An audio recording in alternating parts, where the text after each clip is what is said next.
মই আছো বৰ্তমান নলবাৰী জিলাৰ এখন ঐতিহাসিক ঠাই এই ঐতিহাসিক ঠাইখন হৈছে শ্ৰী শ্ৰী থেথা গোহাঁই থান আৰু থেথা কিয় ঐতিহাসিক বা কিয় বিশেষ মই আপোনালোকক জনাই আছোঁ ভিডিঅ'টোৰ যোগেদি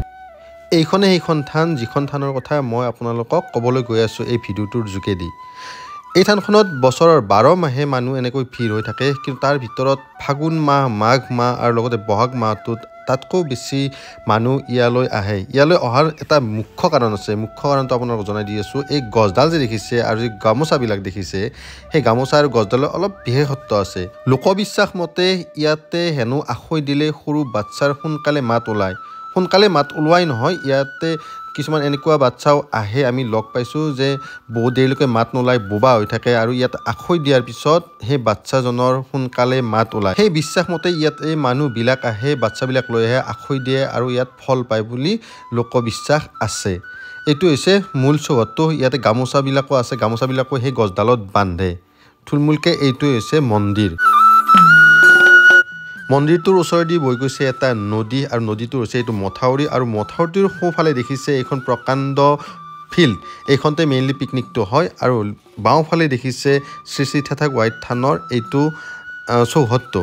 আৰু 26 জানুৱাৰী আজি আৰু এই 26 জানুৱাৰীত আচলতে ক'বলৈ গ'লে আমাৰ গোটেই বৰভাগখন ইয়ালৈ উঠি আহে আৰু তাৰ মূল কাৰণটো হৈছে ইয়াতে পিকনিক আমাৰ নলবাৰী জিলাত লোকেল পিকনিক বুলি ক'লে আমাৰ মূলতঃ মনলৈ আহে এই থেথা গোহাঁই থানৰ এই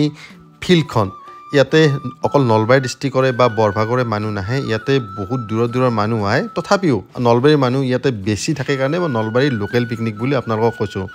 আৰু অকল আমি নহয় আমাৰ পিকনিকটোৰ লগতে বেলেগ পিকনিকো আছে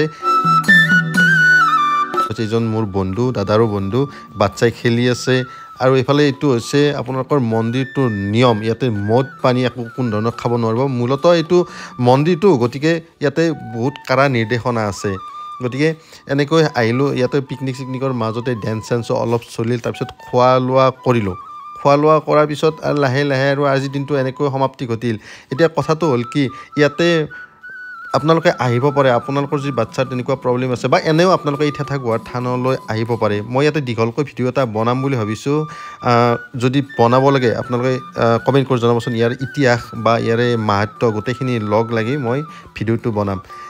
এইবোৰে আৰু 26 জানুৱাৰীৰ দিনটো এনেকৈ পালন কৰিছোঁ বন্ধৰ দিন কিন্তু বন্ধৰ দিন যদিও ইয়াতে আমি এনেকৈ আহিলোঁ আৰু ইয়াতে এটা মূল কথা কওঁ প্ৰত্যেক বছৰে ফাগুন মাহৰ 1 আৰু 2 তাৰিখে শ্ৰী শ্ৰী বিষ্ণু যজ্ঞ ইয়াতে উদযাপন কৰা হয় আৰু এই বিষ্ণু যজ্ঞত বহুতে ইয়াতে ভোগ দান কৰে আপোনালোকেও যদি ইয়াতে ভোগ দান কৰিব খোজে আপোনালোকে দিব পাৰে এটা কমেণ্ট কৰি জনাই দিব তেতিয়া আপোনালোকক মই ৰিপ্লাইত তেখেতসকলৰ নাম্বাৰবিলাক আপোনালোকক দি দিম